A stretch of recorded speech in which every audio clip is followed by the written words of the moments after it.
Hello, everyone, and welcome to Acorn of Thought. This week's article is The Rock of Courage.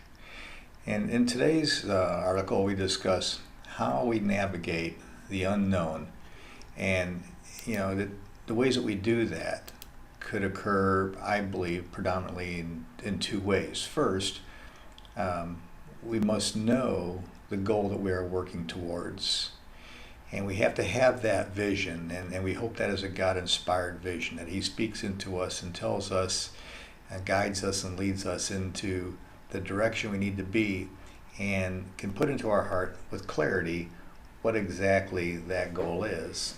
Second is the inner strength that we muster in order to endure the various tasks and trials that lead us to the success of our goal.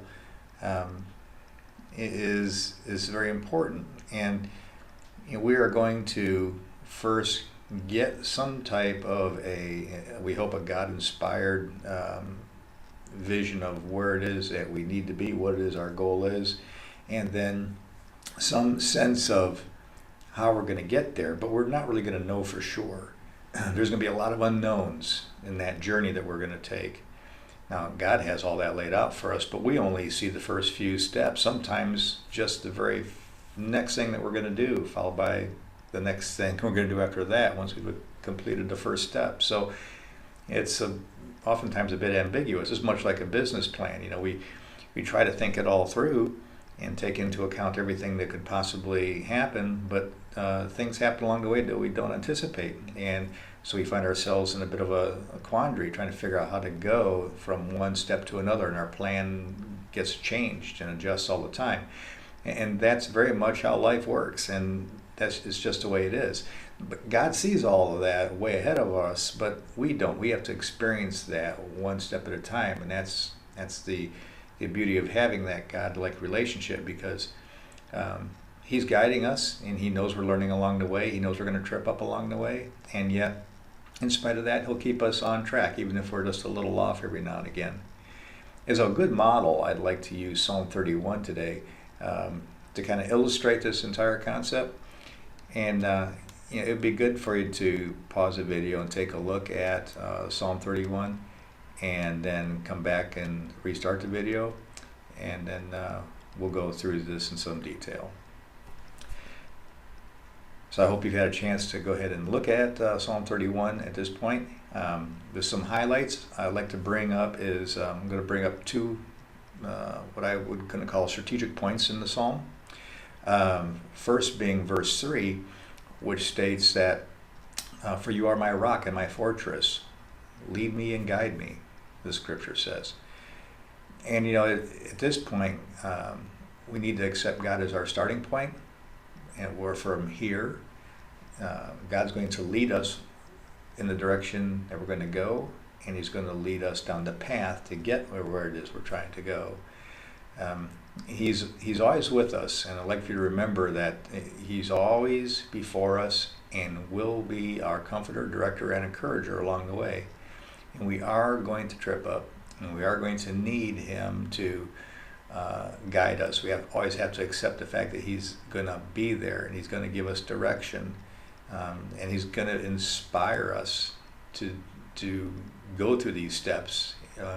It's not like He's going to tap on your forehead and tell you need to go this way with clarity, but He's going to speak into your heart, and He's going to give you the wisdom that you need to assess what is going on, so that you can make that decision on what the direction is. And while we like to think it's our decision, in fact it's probably not, but it's more motivated by what He is putting into us, and in the process giving us the capability to learn and understand why we're doing what we're going to do, based on His direction. And the encouragement comes from the gradual successes that we accomplish, or that we experience as we accomplish those steps. Another milestone marker I'd like to put down regarding the Psalm 31 is verse 24, where He says to be strong and let your heart take courage. Because in this path, in this journey, there's going to be a great deal of unknown, and you can't be discouraged, which is why He's always before us as our comforter, director, and encourager. we can't let ourselves in our own limited thinking be discouraged. We can't let Satan come in there and discourage us. We can't let the naysayers come at us, often under the influence of Satan, to discourage us. We always must keep an open mind and always remember that we have this target we're shooting for, we have this goal, and God wants us to achieve that goal, and He's going to walk us down that path and be with us every step of the way. Verse 24 can also be viewed as a confident outreach for us to others. As we see people experiencing their journey toward their goal, oftentimes as social people, we talk to each other about our projects that we're working on and the ideas that we're trying to succeed at. And so, God will help us by having others' thoughts and ideas come to us, because He works through them as well to help inspire us and to keep us motivated and to give us a person-to-person relationship to bounce ideas off of. And so I like to think too that another way of viewing verse 24 is that He is using other people to help us, in as much as He's using us to help other people. And so in that process of sharing ideas and thoughts, we need to build confidence in people, but also in accepting the confidence building from people. And in that sharing, we would hope that our mutual testimonies about what God has done so far in each of our journeys would indeed be inspiring to each other and help build each other up. I'd like to take some time to look at the space between verse 3 and 24. That space being the psalm is filled with little, I'm going to call it potholes of disappointment, I guess, little problems that are along the way that the psalmist experienced. And I think what's important isn't looking at the verse by verse sentence breakdown of what he's trying to say to us. I think let's focus on just the action words that are in there and the essence of the meanings. Like in verse 4, he talks about, "You take me out of the net." So obviously the psalmist feels that in his experience there was some type of a trap set against him that caused him peril, or that could have caused him peril. In verse 6, he mentions that he hates those who pay regard to worthless idols. So that was an experience he was encountering in his journey. In verse 7, he writes about, "You have known the distress of my soul." So obviously he was depressed about different experiences that he was encountering in his journey. Verse 8, he talks about delivering me from the hand of the enemy, as not to be entrapped and ensnared by the plots of others. Verse 9, again, for I am in distress, that he mentions. In verse 10, he talks about his life is spent in sorrow. So there's a lot of weight on this psalmist's mind. And then in 11, it seems like we take another turn for the worse, where he feels that he's a dread to his acquaintances. And people in the street that he knows, they avoid him. Verse 12, he mentions that in light of 11, he's forgotten like one who is dead, as people totally ignore him in his presence. And in 13, they talk about, or he talks about terror on every side, as he feels that people are plotting against him, and they probably were in that day. So, do you think the psalmist sank into despair? I mean, he sure brought up a lot of depressing points in here, but absolutely not.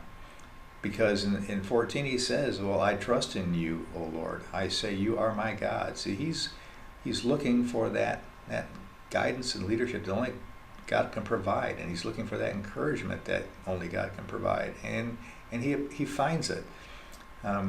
In verse 18 he mentions, "Let the wicked be put to shame, and the lying lips be mute." He's giving this whole problem and all these negatives to the Lord and letting him fight his battles for him, because that's what the Lord wants to do, as as we go about our business and following our journey and staying on course and keeping the objective in sight. He wants us to succeed, and he helps to, in many ways, one of which would be to remove the barriers that would limit our progress. The journey concludes on a positive note, and how abundant is your goodness, which you have stored up for those who take refuge in you, and that comes out of verse 19. He's so thankful for the protection that's been offered. Visualize an umbrella of his protection and as a shield around this individual. That is what the Lord brings to us as well. He will speak into your heart what to do and provide a compass-like guidance in order to take us where we need to go. In the process, he's going to provide to us the kinds of umbrella-like protection and the shield of armor that we read about, and it's something that I think offers a level of encouragement that we all need to hear, and it's something that we always must remember, because he's laid out the entire path for us. As I mentioned at the beginning, we may only see the first step or the first couple steps at best in the journey we're taking. We never get to see the entire path to get where we're trying to go. But on the other hand, the Lord does. And though we try to stay on the path that we can only see very short distance in front of us, keep in mind that if we do get off track, he's going to guide us back on track, because it is important that we follow his path to our destiny, whatever it is that may be in your life. And know that you can trust in his encouragement, his guidance, and his support along the way, no matter how bleak it looks. And there will be some bleak times. But have faith. This will all work out. Whatever it is that you're facing, whatever journey you're on right now, whatever trial and trouble you're going through, whatever is the business goal you're trying to achieve, whatever is the problem. You're working on some kind of a target, and only you know what that is right now, and the Lord knows that. But have faith that he is going to guide you through that and deliver you to the destination that you need to be at.